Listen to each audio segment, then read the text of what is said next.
Hi guys, I want to show you all my brushes because I think brushes are just a weird thing because I said I would never spend money on brushes and now I'm spending money on brushes. But I do want to apologize for my face, first of all, because I don't have any foundation on because I think that my foundations are not cooperating with my skin and I'm breaking out and I'm getting like weird, not even breaking out, it's just like making my skin tone weird. So I didn't wear any today just to give my pores a rest, but I did put on some like middle school makeup like eyeliner and mascara, and that's all I put on with like lips and eyebrows. But I'm going to show you my drugstore brushes and then I'm going to show you what I just got this weekend from Sephora. I got these from Walgreens. These are called London, New York, and they come like this. And I think these were like $8 or $9 for 6 brushes, and that's not bad at all. These wash so easily, they dry really quickly. So you have concealer, angled eyeliner, and then your eyeshadow brush. And on the other side, you have your angled crease, or I keep calling it angled, your crease brush and your smudge brush, which is a little bit rougher, but it does what it needs to do, and then your spoolie. And these are labeled very nicely so that you don't, if you buy them and you're like, I don't know how to use that brush, or like you want to just buy these two but you can't because you need that one, you will learn how to use them. Wash so well. I love them. I would repurchase those ones. I have some e.l.f., but I did end up throwing them away on accident, not thinking that I was going to make a brush video. But I do recommend e.l.f. for these reasons. It is very cheap, but you have to just be careful how often you wash your brushes, because I wash and clean mine every week, and that kind of killed my e.l.f. brushes. It's like they couldn't handle it. They were like, no, we want to be dirty. They just felt soapy even when they weren't soapy anymore, and the texture changed. But for $1 and $3, I definitely recommend those if you don't want to spend the money on brushes, because most e.l.f. brushes do what they need to do until you wash them. Because I had a big, really nice blush brush, and I washed it one time and it knotted, and it smelled like burnt hair. So I think that that's just the give and take with buying e.l.f. brushes, is that they're nice until you wash them. But I do recommend cleaning your brushes at least once a month, if not twice or 3 times a month. EcoTools is a brand that I can recommend like highly in comparison to the London, New York, and the e.l.f. because they have way more options, I feel like, and they have like the face and then individually and then like the eye and then like the travel sets. So they're kind of in between. They're not as cheap as e.l.f., but they're not nearly as expensive as any other brand. They are very soft. They clean so nicely. They dry really fast. And these were, I think, $8 or $9 for all 5. And these ones are labeled too, like the London, New York ones. So if you're like, that is a huge brush, what am I going to use that for? It's not big enough for blush, but then it says large eye. So I've been using this every day all over my eye, just so I don't have to use like a baby for like all over my eye. It's just easier. So there are definitely different brushes out there in the drugstore that you can get without spending a lot of money on.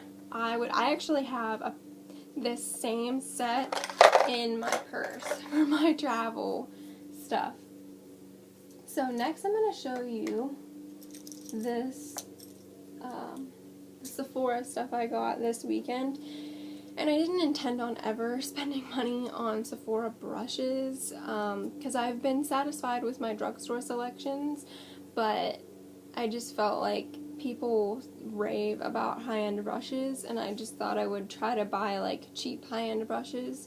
So this is the travel. I don't remember what it's called, but it comes in a tin, like a cylinder, and for travel. So these are a travel kind of brush. So when I opened them, I could totally see that they are for travel because they are cheaper.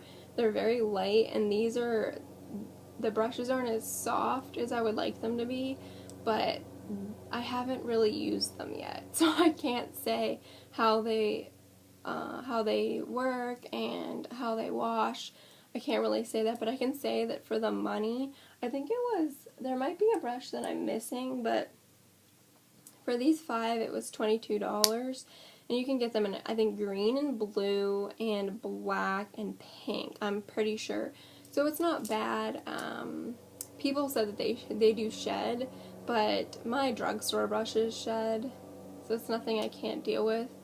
And these ones are not labeled, though. They don't even say Sephora on them. So I would recommend these, but I wouldn't recommend these because they don't seem like they really belong in either the drugstore or Sephora. But I have these. I'm showing them to you. I put a picture up on Insta the other day. These ones I do recommend, and here's why. They were originally $60. I would not buy them for $60. They were on sale for $29. I would buy them for $29, and that's why I bought them.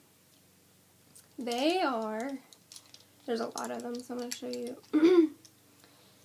They're these really pretty pink, and they say Sephora on one side, and then they tell you in 2 languages what they are on the other side. These are the pretty and pink.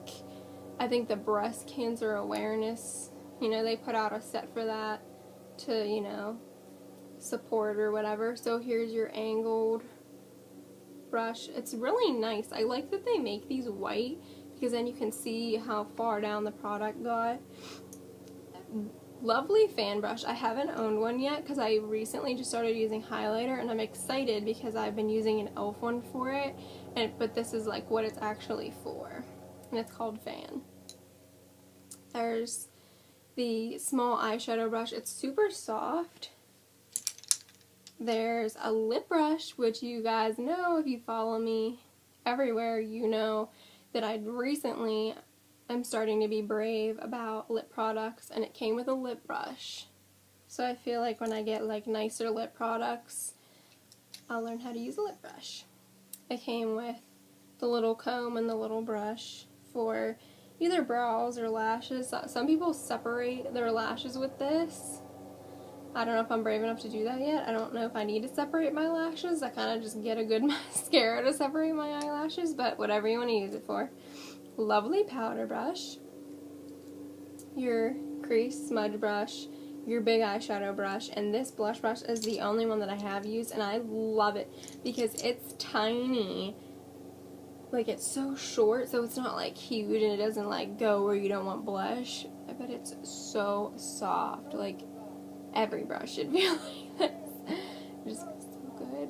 So these are super pretty. These were $29. Totally recommend these. Totally do. And they come in a really pretty pouch too.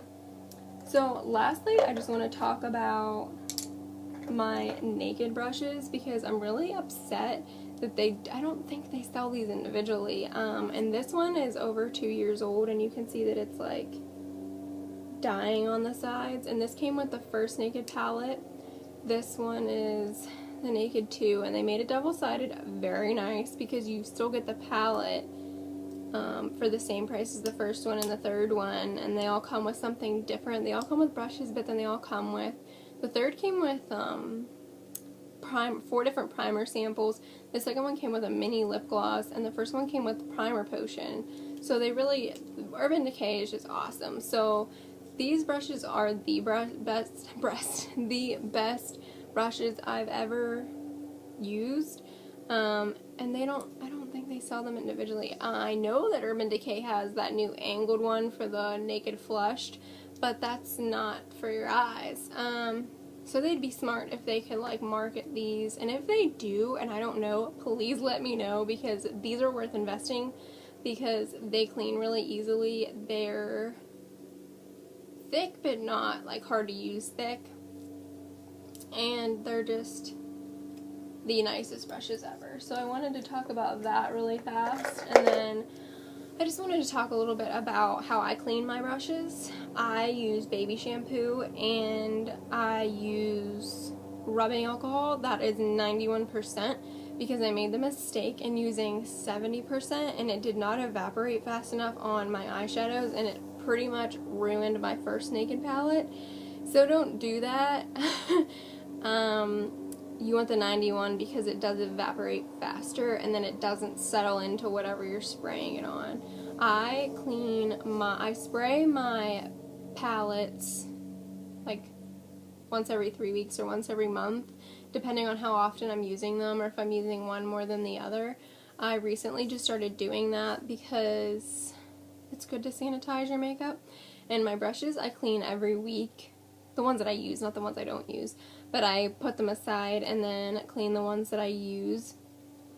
And I use baby shampoo because it's cheap and my friends recommended me to use that. And then I dip them in rubbing alcohol and just swish them around, because if there is anything on there and you're dipping it in 91% alcohol, you're probably going to be okay. So I recommend cleaning your brushes every 2 weeks or every 3 weeks, no less than every 3 weeks, just because that's monthly, and if you're using makeup a lot, you don't know what you're carrying in your body or on your body monthly. So I'm a starter at brushes, I guess. I know about Drugstore and I know a little bit about high-end. I know what I like. I don't really give myself any rules as to what I use my brushes for, because whatever works for you, and if they're not labeled and if you don't have any knowledge, you just kind of use it for what you want to use it for. And if you clean it, you can use it for something the next time if you think it's going to work better for something the next time. So I hope that you guys have a little bit more knowledge about brushes now. So brush all your worries away.